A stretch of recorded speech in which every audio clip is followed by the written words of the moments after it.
Everyone, আমাৰ চেনেলৰ অন্য এটা ভিডিঅ'লৈ আপোনালোক সকলোকে স্বাগতম জনাইছোঁ।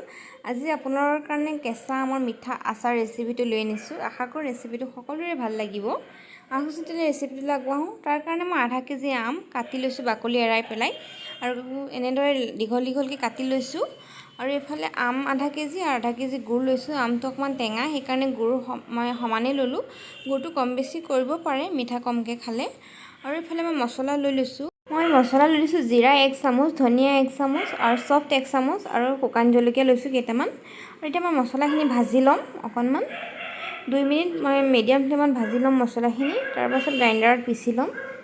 এয়া মোৰ মছলাখিনি ভাজা হৈ গ'ল আৰু গ্ৰাইণ্ডাৰত পিচি ল'লোঁ মই। আৰু এতিয়া কেৰাহীখনত মই ডাঙৰ চামুচেৰে 1 চামুচমান তেল দি দিম। এই আচাৰটো বহুত কম তেলতে হৈ যায়। 1 চামুচমান তেল দি দিলোঁ মই। আৰু ইয়াতে দিম মই এতিয়া পাঁচফোৰণ। পাঁচফোৰণখিনি দি দিলোঁ। আৰু শুকান জলকীয়া 2টা মই এনেদৰে কাটি পেলাই দি দিছোঁ। জলকীয়া কম খালে আৰু আচাৰত মছলা যদি কম খায় তেতিয়াহ'লে কম বেছি কৰিব পাৰে। মই এচামুচ দিলোঁ। আৰু এইফালে মই কাটা আমখিনি দি দিলোঁ। আচাৰটো বনাওঁতে পানী ব্যৱহাৰ নকৰিব। আমখিনি ধুই পেলাই শুকুৱাই ল'ব ধুনীয়াকৈ, যাতে পানী লাগি নাথাকে হাতত আৰু হেতাত। এনেধৰণে মন কৰিব এইখিনি। তেতিয়া আপোনাৰ আচাৰখিনি যিমান দিন মন যায় তিমান দিনলৈকে ৰাখিব পাৰে, বেয়া নহয়। এতিয়া আমখিনি মই 1 মিনিট ভাজি ল'ম। ইয়াতে সোৱাদ অনুসৰি নিমখ দি দিলোঁ মই। 1 মিনিট মই এনেদৰে লৰাই আমখিনি ভাজি ল'ম।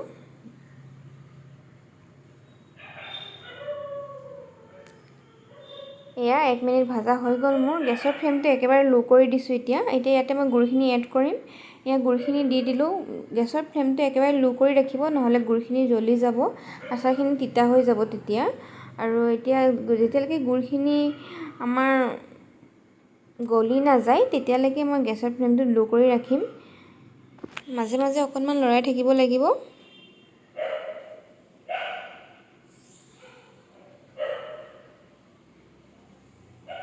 অকণমান লৰাই দিছোঁ। গুড়খিনি গলিব আৰম্ভ কৰিছে আমাৰ। গুড়খিনি একদম গলিয়ে গৈছে, দেখিছেনে? পানী ওলাই গৈছে। ইয়াত কিন্তু 1 চামুচ পানী মই ব্যৱহাৰ কৰা নাই। পানী ব্যৱহাৰ কৰিলে আচাৰখিনি আপোনাৰ সোনকালে বেয়া হৈ যাব। পানী দিব নালাগে। গেছৰ ফ্লেমটো ল' কৰি এনেদৰে ভাজি থাকিলে হ'ল লৰাই। তাৰপাছত ইয়াতে মই এতিয়া মছলাখিনি দি দিম, ৰেডি কৰি ৰখা মছলাখিনি। এইখিনি মছলাখিনি মই দি দিলোঁ।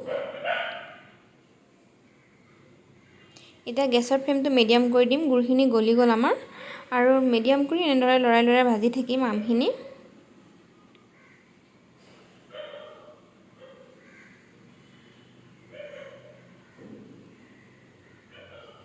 দেখিছেনে? এনেদৰে লৰাই ভাজি আছোঁ, যাতে তলফালে জ্বলি নাহে, তলফালে লাগি ধৰিব, নহ'লে গুড় দিয়া আছে।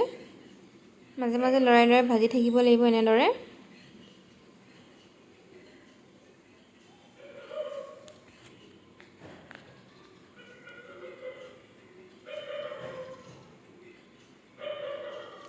একদম ইজি হয় এই আচাৰবিধ বনাবলৈ। ঘৰতে বনাই পেলাই থৈ দিলে বহুত দিনলৈকে ব্যৱহাৰ কৰি থাকিব পাৰি, যদি পানী নলগায় আপুনি। মোৰ 10 মিনিটমানৰ পাছত আচাৰ দেখিছেনে ৰেডি হৈয়ে গৈছে।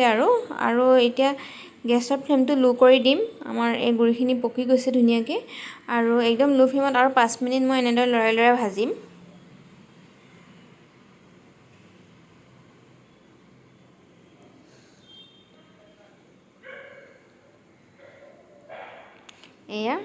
আমাৰ আচাৰ ৰেডি হৈ গৈছে।